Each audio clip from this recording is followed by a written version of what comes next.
Romeine 8 leer vir ons dat dit nie vir ons as Christene bedoel is om in ons eie krag te leef nie. Dis nie bedoel dat ons in ons lewe vanuit ons eie krag en energie al die dinge probeer aanpak wat ons wil aanpak nie. Maar Romeine 8 wil ons leer dat agter ons eie inisiatiewe, agter ons eie energie wat ons insit, agter ons eie planne is die Heilige Gees. En daarom moet ons weet dat ons dit ook in Romeine 8 lees, dat alhoewel ons baie keer dink ons gaan op eie stoom aan, is God se genade so groot dat hy vanuit sy gees en deur sy gees ons eintlik in ons lewe laat doen wat hy wil hê ons moet doen. Dis hoe groot sy genade is. En baie keer in ons lewe ervaar ons dit nie so nie. Baie mense soek groot tekens, hulle soek groot bewegings om die Heilige Gees te identifiseer. Maar Paulus kom en hy sê vir ons, die krag van die Heilige Gees is in jou werksaam. Ons het die verlossing van ons Here Jesus Christus, skryf hy hier in Romeine 8, en omdat ons die verlossing van Christus in ons lewe het, kan ons verseker weet dat die Heilige Gees aktief in ons lewe werk. So hoe weet ons of die Heilige Gees in ons lewe werk? Ons weet dit op grond van ons verhouding met Christus. So jy kan nie 'n Christen wees sonder die Heilige Gees nie. Vir Paulus is dit 'n uitgemaakte saak. Wanneer jy 'n Christen is, het jy die Heilige Gees. Baie mense vandag gaan soek die Heilige Gees in groot tekens, in groot bewegings, in groot ervarings, en dan koppel hulle die werk van die Heilige Gees daaraan en sê die Heilige Gees werk daar, want hulle kan dit fisies sien. Maar ons moet onthou dat die Heilige Gees in ons is. Paulus beskryf dit hier in Romeine 8. Die Heilige Gees is in jou. Paulus beskryf dit ook in Efesiërs 1. Die krag van die Heilige Gees is in jou woonagtig en dis dieselfde krag wat Jesus uit die dood opgewek het. So watter bewys het ons nodig dat die Heilige Gees in ons werk? Die enigste bewys wat ons nodig het, is om te sê dat ons wedergebore kinders van God is. En omdat ons wedergebore kinders van God is, sal die Heilige Gees op verskillende maniere in ons lewe manifesteer. Sal die Heilige Gees op verskillende maniere in ons lewe werksaam wees. Daar's meer as 30 gawes waarvan ons in die Nuwe Testament lees. Ongelukkig lees baie mense net 1 Korintiërs 12 se gawes. Die gawe van spreek in tale, genesing, onderskeiding en so aan. Maar daar's baie ander gawes in die Nuwe Testament waar die Heilige Gees ook deur ons werk. Die gawe van bemoediging, die gawe van onderrig, die gawe om die lewe te geniet en so aan. So daar's baie gawes wat ons in ons lewe beleef omdat die Heilige Gees in elkeen van ons werk. In Johannes 3 vers 15 lees ons dat niemand in die koninkryk van God kan ingaan as hy nie deur die Heilige Gees gebore is nie. As jy nie van bo af gebore is nie. Dit gaan oor wedergeboorte, dit gaan oor bekering, dit gaan oor die feit dat ek my lewe aan die Here oorgee en sê, wees my verlosser, woon in my lewe, maak my vol met u Gees, en wanneer dit gebeur en ons van bo af gebore word, is ons eintlik soos geestelike babietjies wat weer van voor af moet leer loop, moet praat, moet kruip en al die dinge moet doen, nuwe woordeskat aanleer, nuwe gewoontes en gedrag aanleer, en soos wat ons groter word in die geloof, raak ons al wyser wat ons geloof aanbetref, ons het meer insig, ons weet waar om te loop, ons weet wat om te doen en wat om nie te doen nie. En dit is hoekom dit belangrik is dat ons van bo af gebore moet word. Paulus skryf ook in Galasiërs 5 vers 16, laat julle lewe steeds deur die Heilige Gees beheer word. En hier lê ons grootste uitdaging, dat ons vir die Here moet sê, beheer my lewe met u Gees. Dis een van ons grootste uitdagings elke dag van ons lewe. Omdat ons geneig is om op eie stoom aan te gaan, keer dit ons om in totale afhanklikheid van die Heilige Gees te lewe. Nou die eerste ding wat ons lees in Romeine 8 is, daar's geen veroordeling meer vir die mense wat in Christus Jesus is nie. Dit beteken dat ons uit die posisie van skuldgevoel moet kom, of die posisie van vrees, of die posisie van onsekerheid, of die posisie dat ons nie goed genoeg voel as Christene nie, en nie altyd opgewasse voel om dinge te doen nie. So wanneer ons besef daar is nou geen veroordeling nie, beteken dit dat hierdie uitspraak een van die grootste uitsprake in die Nuwe Testament is. Vir jou is daar geen veroordeling nie. Daarom hoef jy nie te leef in vrees op dit wat kom nie. Maar dit veronderstel dat jy 'n leefwyse het wat in ooreenstemming met God se woord is. Paulus beskryf baie duidelik in Galasiërs 5 dat die sondige natuur van die mens leef in stryd met wat die Heilige Gees wil hê. En die Heilige Gees is in stryd met ons sondige natuur. So ons grootste probleem in ons lewe is ons sondige natuur. Ons sondige natuur is ons grootste struikelblok. Ons sondige natuur, ons eie begeertes, ons selfgerigtheid, ons selfbeheptheid met onsself, die lewe wat ons altyd om onsself wil laat draai, die wêreldjie wat ons so klein maak omdat ons dink die wêreld draai om ons en my wêreld is die belangrikste en alles wat ek doen is belangrik. Mense moet dit respekteer, mense moet dit raak sien. Raak ons eintlik so egosentries dat ons in die vlees lewe. En wanneer ons in die vlees lewe, leef ons nie meer onder beheer van die Heilige Gees nie. Inteendeel, die Heilige Gees is juis uitgestort op Pinksterdag dat ons nie so behep met onsself hoef te wees nie. Ons moet eintlik wat dit aanbetref deur bekering gaan. Die Griekse woord metanoia beteken jou kop moet verander, jou hart moet verander, jou ingesteldheid moet verander, jou lewenswyse moet verander, jou wêreldbeeld moet verander. So wanneer ons onder leiding van die Heilige Gees leef, moet ons hele wêreldbeeld gelykvormig wees aan die Heilige Gees. Die woordjie nou in die sinnetjie daar is nou geen veroordeling nie, wys vir ons op die werklikheid en die realiteit waarin ons leef. Dis nie fiksie nie, dis nie 'n filosofie nie, dis nie 'n teorie nie, dis nie iets wat ons net lees en daaroor bid nie. Dit is 'n werklikheid. En hierdie werklikheid is dat ons verhouding met God herstel het. Ons lees in Johannes 14 tot 16 skryf Jesus ook dat die Heilige Gees jou spesiale helper is. Hy's elke dag saam met jou. In al die omstandighede waardeur jy moet gaan, is jy nooit alleen nie. Die Heilige Gees help vir jou daarmee. Want ons leef nie meer onder oordeel nie, maar onder genade. En dit is 'n ding wat ons moet raak sien van die Here se werk in ons lewe.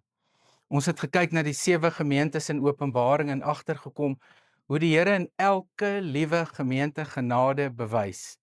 Selfs Sardes en Thyatira wat genoem word dooie gemeentes, wat eintlik doodgeloop het, kom die Here met genade. In Efese waar hulle hom nie meer so lief het nie, kom hy met genade.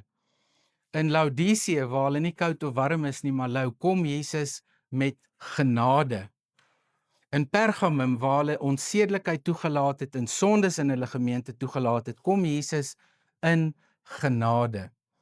En die wet van die Heilige Gees kom in genade. Die 10 gebooie kon nie die mag van sonde breek nie. Die 10 gebooie het ons dalk geleer wat verkeerd is, maar het ons nie gehelp om reg te leef nie. Daarom lees ons in Romeine 8 van die wet van die Heilige Gees. Die wet van die Heilige Gees kan mens ook verduidelik aan die hand van gravitasie. Gravitasie, weet ons almal, trek iets ondertoe. Maar op hierdie stadium is die krag in my hand sterker as gravitasie. Maar ons almal weet as ek my hand nou oopmaak, gaan hierdie Bybel op die grond val. En so werk die wet van die Heilige Gees. Ons is in God se hand. En die sonde se gravitasie kan ons nie uit sy hand uittrek nie. God se wet maak ons vry, want Jesus het die wet geword. Jesus is die wet wat ons nou kan leef. En daarom is die wet van die Gees ook verduidelikbaar met 'n hofsaak. Wanneer jy voor die regter gaan staan, soos jy nou is en soos ek nou is, gaan ons skuldig wees aan sonde.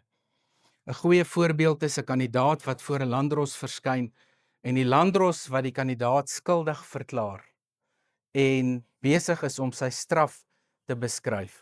Terwyl hy besig is, kom daar iemand in die hofsaal ingestap en sê, die regter in die Hooggeregshof soek hierdie spesifieke persoon. En wanneer die persoon by die Hooggeregshof kom, sê die regter, hier is 'n advokaat wat jou saak namens jou hanteer en wat namens jou die straf sal dra. En dit is die beeld wat ons in Romeine 8 kry. Jesus is die advokaat. Jesus is die een wat jou saak namens jou behartig, maar hy's ook die een wat namens jou straf vat. En dit is die wet van die Heilige Gees waarin ons nou leef. So ons leef in hierdie tydperk van die wet van die Heilige Gees. So ons is magteloos, ons is hulpeloos in sonde, ons het heeltyd sonde, ons sondige natuur veroorsaak heeltyd in ons lewe probleme, maar hierdie nuwe lewe wat ons het, kry ons in Jesus Christus. So die Heilige Gees bring vir ons nuwe lewe. En hierdie nuwe lewe kry ons omdat die wet van die Heilige Gees jou vrymaak. Met ander woorde, hier kom ons op die punt waar jy in jou logika moet bybly by God se werk. So intellektueel moet ons nou saam met God beweeg. Sy Gees maak dat ons lewe het. En dit is iets wat ons in ons kop moet verstaan en begryp. Want dit is nie iets wat 'n moontlikheid is nie. Dis iets wat 'n realiteit is. Ons leef nie meer onder die toestand van dood nie, want Jesus het die dood oorwin. En dit is deel van ons oorwinning. Dit is deel van ons, die feit dat Jesus ons vrygespreek het. Die wet kan sonde uitwys. Die 10 gebooie kan sonde uitwys. Ons kan vir mekaar sondes uitwys in ons lewe. Ons kan selfs ons sondes namens mekaar bely, want baie keer wanneer mense skinder oor ander mense se swak foute, probeer hulle eintlik daai sondes namens die mense bely. So ons kan baie maklik sondes namens anders bely en namens ander praat oor hulle swakpunte. Maar dit gaan nie die sonde oorwin nie. Die 10 gebooie oorwin nie sonde nie. Jesus is die enigste een wat gekom het en sonde oorwin het. Jesus het kom doen wat die wet nie kon doen nie. So Jesus bring ons in daardie verhouding met God. En wanneer Jesus dit kom regstel, wanneer Jesus die interpretasie van die 10 gebooie kom regstel, wanneer Jesus vir ons kom leer van die Heilige Gees, wanneer hy ons kom leer van die Vader, dan leer hy vir ons dat die probleem van sonde finaal aangespreek is. En ons moet hierby aansluit. Ons moet met hom saamstem. Ons kan nie toelaat dat ons vlees ons in een rigting trek, maar aan die ander kant sê, ons is Christene nie. Wanneer ons sê ons is Christene, sê Paulus, is dit 'n uitgemaakte saak dat die Heilige Gees in jou werk. En waar die Gees van God is daar liefde en genade en redding van ons Here Jesus Christus. En daardie word 'n werklikheid in jou lewe. Daarom sing Profet in sy liedjie, ek vra nie hoe jy voel nie, asof gevoelens enigsins saak sou maak. So ons emosies bepaal nie of God teenwoordig is nie. Maar ons emosies maak baie keer dat ons nie optree, soos wat God wil hê ons moet optree nie. Ons emosies staan in ons pad van gehoorsaamheid. Hoe ons voel, te neergedruk, of kwaad, of woedend, of teleurgesteld, maak baie keer dat ons nie ons geloof uitleef nie. Dis ook in daardie tye wat ons nie na God luister nie. Maar dit is eintlik juis in daardie tye wat ons in ons verstand ons met die gedagte moet wapen, soos Petrus skryf, jy moet jou met die gedagte wapen dat Jesus met die sonde afgereken het. Jy moet jou met die gedagte wapen, sê Petrus. So it's all in the mind. It's all in the mind. As jy God se werkinge in jou lewe regtige realiteit wil hê. En dit bring 'n mens dan by die keuse, wil ek 'n lewe in die gees lewe of wil ek 'n lewe in die vlees lewe? Want ek kan nie 'n bietjie in die gees leef en 'n bietjie in die vlees nie. Vir Paulus en Johannes en vir Jesus en die Nuwe Testament skrywers is jy aan een van die twee pole gekoppel. Of jy leef in die vlees of jy leef in die gees. As jy 'n bietjie in die vlees leef, leef jy eintlik volledig in die vlees. Jy kan nie 'n bietjie in die gees leef en 'n bietjie in die vlees leef nie. Jy moet kies waar jy jou lewe wil leef. En dit beteken dan ook maandag, dinsdag, woensdag, donderdag, vrydag, saterdag, sondag. Elke dag van die week. En die belangrikste, jou werksplek. Daar waar jy die meeste van jou tyd spandeer. Leef jy in die gees of leef jy in die vlees? Die mens wat deur die gees leef, fokus op die dinge van God. Tweede groot eienskap, hoe ons weet dat die Heilige Gees in ons lewe is ons lewenswyse. Ons lewenswyse gaan verklap of ons leef onder leiding van die Gees of nie. Wanneer ons onder leiding van die Heilige Gees leef, sal ons liefde hê, selfs vir ons vyande. Sal ons liefde hê, selfs vir ons vervolgers.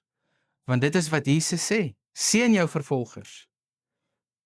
Jy moet lief wees vir jou vyande. So liefde is een van die eienskappe wat wys of ons onder leiding van die Heilige Gees leef. Ons kan die Heilige Gees in groot dinge ook raak sien, wedergeboortes, genesings, woorde van wysheid, bemoediging, onderrig en al daai 30, sien ons die werking van die Heilige Gees. Maar in ons eie lewe is die grootste barometer die woordjie liefde. Liefde tot God, liefde tot mekaar. Wanneer ons God liefhet en mense liefhet, verklap dit dat ons onder leiding van die Heilige Gees leef. Die derde eienskap, wanneer ons onder die leiding van die Heilige Gees leef, is dat ons taal verander. Die woorde wat ons gebruik, die tipe dinge wat ons sê, die dinge wat ons oor ander mense sê, die dinge wat ons oor die lewe sê, bepaal of ons onder leiding van die Heilige Gees leef, want die tong, skryf Jakobus, is 'n baie gevaarlike deel van die menslike liggaam. Met die tong aanbid ons God, maar ons vloek en ons gaan te kere met dieselfde tong. Hoe kan daar lof en vloek uit een mond kom, skryf Jakobus? So ons taal verander. Dan sê Paulus, maar God is so goed vir ons, dat sy gees getuig saam met ons gees, dat ons kinders van God is. Die Heilige Gees getuig saam met jou gees. Hy staan jou in jou absolute swakheid by. En ons moenie dink, as dit met ons goed gaan, is ons sterk nie. Paulus het baie hard in sy lewe geleer, dat swakheid 'n menslike faktor is, waarmee ons rekenskap moet hou. Swakheid is deel van ons natuur, en ons sondige natuur maak ons swak. Daarom het ons die Heilige Gees nodig om saam met ons gees te getuig dat ons aan hom behoort. Dit is hoe groot God se genade is. Dit is hoe groot sy genade is. Hy getuig nie net saam met ons nie, lees ons in Romeine 8, maar hy bid ook namens ons. Net om vir ons te wys hoe ver en wyd sy genade vir jou strek. Romeine 8 vers 26 en 27. Die Gees staan ons in ons swakheid by en tree vir ons in met versigtinge of woorde wat ons self nie kan uiter nie. Die Heilige Gees bid selfs namens jou. Dit is die werk van God in ons lewe. Selfs die tye wat jy nie kan bid of nie wil bid nie, sal die Heilige Gees nie ophou om vir jou te bid nie. Die Gees getuig saam met ons gees en daarom kan ons ingaan in die lewe, daar waar ons werk, daar waar ons elke dag besig is met al die uitdagings wat ons in ons lewe mee te doen het, en kan ons verseker weet dat die Gees vir ons lewe en hoop gee. Dis wat ons in Romeine 8 by Paulus leer. Jy het lewe en jy het hoop. Elke liewe oggend as jy wakker word, moet jy vir die Here dankie sê vir nog 'n nuwe dag. Elke dag is 'n gawe uit sy hand uit. Die feit dat jy kan lewe op aarde is 'n voorreg.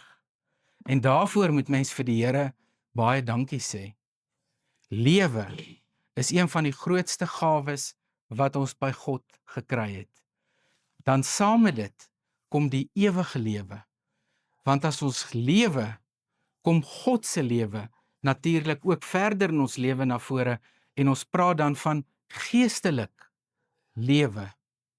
En daarvoor moet ons vir die Here ook dankie sê, want die Heilige Gees stel ons in staat om ook geestelik te kan lewe.